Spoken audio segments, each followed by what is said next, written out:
All right, guys, we got a bit of a push this afternoon to really work toward the strategies or what we call the life steps of what we're doing. And then tomorrow we'll come back and we will do the life planning piece of what we're doing.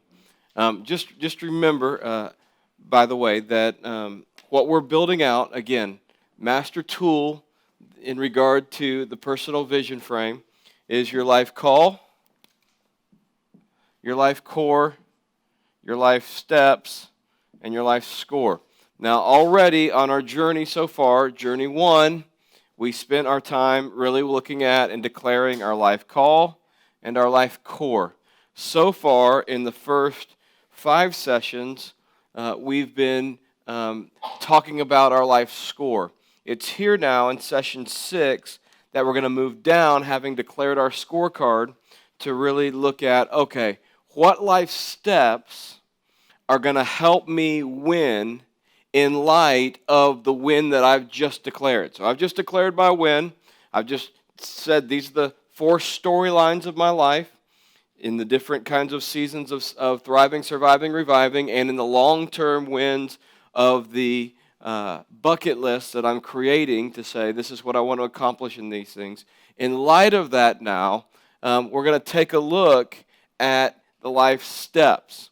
Now, the life steps, strategies that we're going to look at separately to do inventory, and then we're going to put together in a convergence to help us actually create the strategy, center around 3 things. It's about your roles that you play in life. It's about the resources that you get to choose to increase and work to increase. And it's around the rhythms that you put in place to make that happen. We'll talk about this just in a moment, but just because God's placed a call on your life doesn't mean you will actually accomplish it. All right? Just because you can talk with crystal clear clarity around the things that you've been placed on earth to do doesn't ensure that you'll actually be able to live that out on a daily basis. And so what we want to do with the life steps is say, okay, we've declared who we are, what our life is about. We've declared what the win is. Now how do we go back in and look to accomplish that win? So we're going to do a couple sessions here before we leave. First one's going to be in regard to our roles. The second one's going to be in regard to our resources. And the third one's going to be in regard to our rhythms. We're going to put them together, and then we'll take a break for tonight, and then tomorrow we'll come back and talk about how to build out the Life Horizon storyline, which is the life plan on the back end of it. All right, so with the roles, we're not going to do a huge teaching piece, but we are going to take an inventory of our life roles, and we're going to connect it directly to the storylines that you've identified earlier. So, in light of our life, you can see here, let me get to it on my piece of paper. So we're starting session 6 here, and if you go to page 31, we're going to do an exercise that we call role mapping. It's taking your storylines and starting to work out your storylines through the different roles that you play. So for instance, let me just put mine up here so you can begin to think about it. My 4 storylines are faithful follower. That's the way that I talk about my relationship with God. Full house. That's the way that I talk about my friends and family storyline. Catalytic impact is the way that I talk about vocation. And recreational traveler is the way that I talk about fun or replenishment in my life.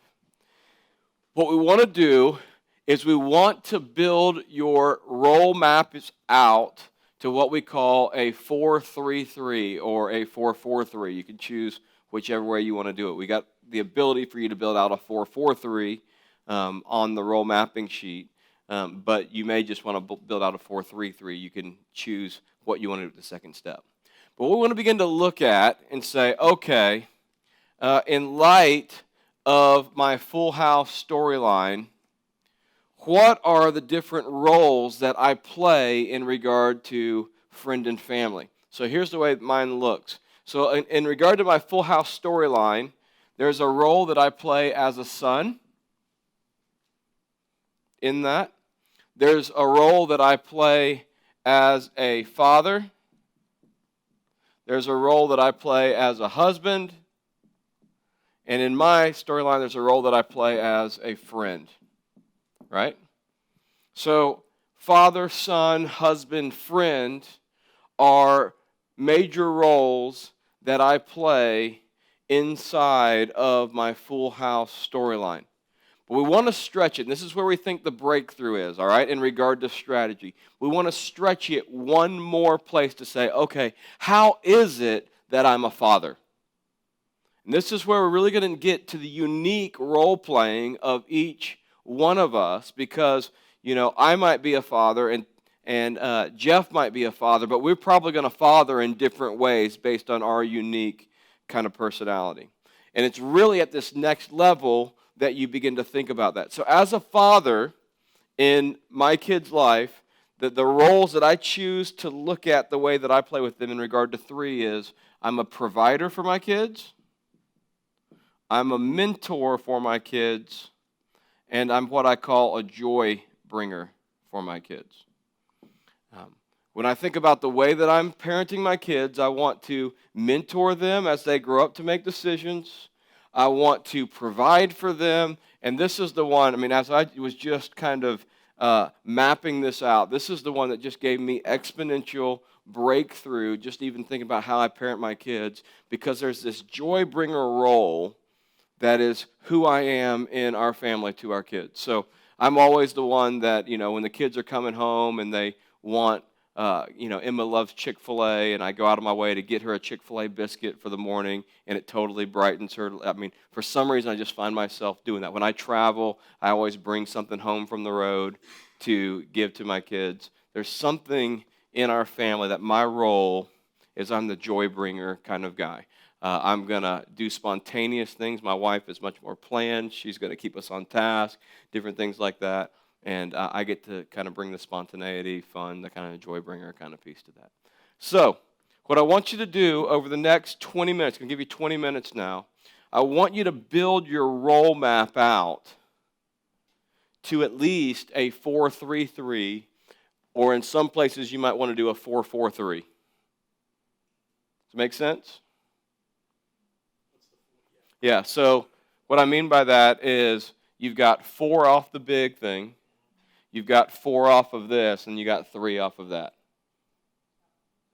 Or it could be a 4-3-3 if I didn't have this in here. It'd just be 4 to 3 to 3. So your map here is built to do a 4-4-3. So it's the 4 big storylines, the 4 major roles within that, and the 3 sub-roles in that. And again, this is where we're going to get to breakthrough strategy, because if you want to increase a piece of your storyline, you're either going to have to pick a role or a resource that you want to increase. So for instance, if I look up here at my Full House storyline and I say, man, we're just in surviving mode, and part of that is because I'm having a breakdown with one of my kids, I might want to look here and say, hey, is there a role that I need to step into that I'm not playing? Or is there a role that I need to emphasize in order to help us get breakthrough in that section of my life? Does that make sense? That's what we're going to look at. When we get to strategies, you're going to be looking down here to say, okay, if I need to increase these storylines, what do I need to do? And it'll either come down to increasing a resource or increasing a role, and then a rhythm step that goes along with that. So if you'll work hard to say, okay, what are the roles that I'm playing, then this is going to give you an inventory when you build a strategy to say, okay, what are the roles that I need to emphasize over the next 90 days? What are the roles that I need to step into or exchange in and out over the next 90 days? So you got 20 minutes to build out your role mapping, and then we'll come back here and we'll change to resource. All right, 20 minutes, ready, go.